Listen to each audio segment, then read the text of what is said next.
We have new talk here of Russia and China developing powerful high-altitude weapons, EMP weapons, that could be used on different countries.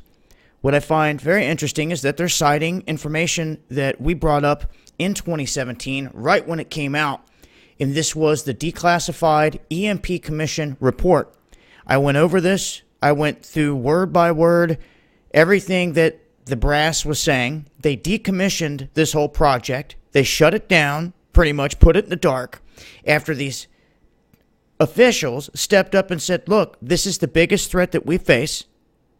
This is very real. The biggest threat that we face in terms of knocking this country off its high horse and back into the Stone Age. And what I find also interesting is I see RT take a stance where they're trying to call Maddow a conspiracy person. What timing after they said on YouTube they were going to stop putting conspiracy videos in the suggested spot. But what she's saying is a power surge, and she's saying that Russia could flip the lights out on America at any time. The way I read it, they're pretty much trying to clown her, trying to act like they're going to have nothing to do with this event. That's what I take from it. I've been studying this event for a long, long time because I truly feel it is the one event that could do everything in. It's the one event I feel that you should have a survival plan for when the lights go out in this country, because it doesn't have to come from any other country, any military. The sun can do it.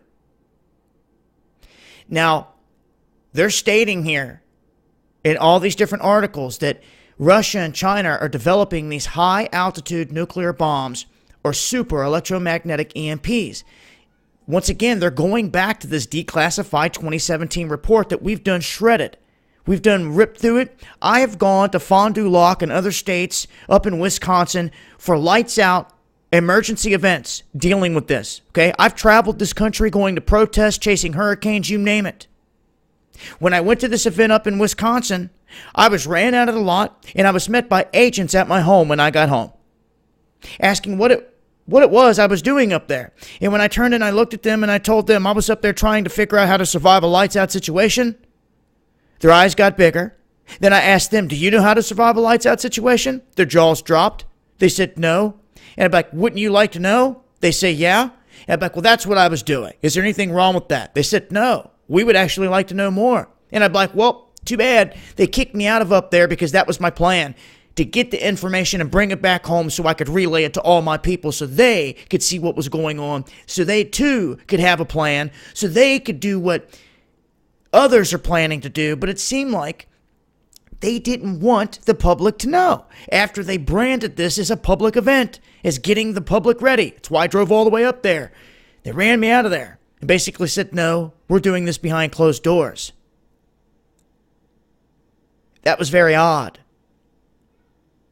And the agents that came knocking on my door, I asked them, do you have a plan? What are you going to do when it happens? Has anyone trained you or talked about this? They just sit there shaking their heads like, look, man, you know, we had to follow up on the report. We're just checking, not saying you did anything wrong, but you've got some valid points and you've got me thinking. I'm like, good. Well, you walking out of here, then your wheels are turning. What are you going to do when the lights go out? Did they say anything to you about it? Do they have any plan for your special departments? Are they going to leave you high and dry too in certain areas? Local sheriffs, local National Guard units, just like in the movie Amerigeddon. They were left in the dark until they started seeing their generals communicating with blue helmets out of the UN, and they knew that they had been done in.